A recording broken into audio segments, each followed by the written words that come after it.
రాబోయే కాలంలో సామాన్య ప్రజానీకానికి, కార్మిక వర్గానికి, రైతాంగానికి ప్రభుత్వం చేసే నిర్ణయాలు కానీ, ప్రభుత్వం అవలంబించే విధానాలకు వ్యతిరేకంగా పెద్ద ఎత్తున పోరాటాలు చేయాలని చెప్పి మహాసభ నిర్దేశించింది.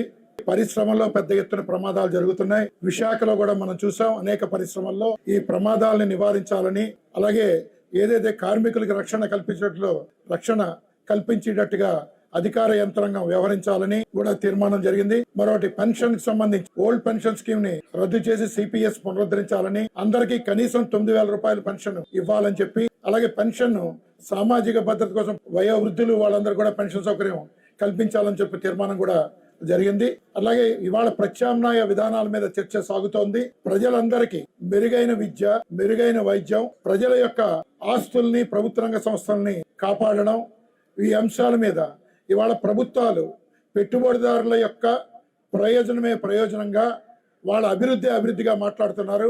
ఇది సరైంది కాదు. ప్రజలందరికీ కూడా మెరుగైన విద్య, వైద్యం అందించాలంటే అత్యంత ధనవంతులుగా ఉన్న వాళ్ళ మీద పన్నులు వేయాలి.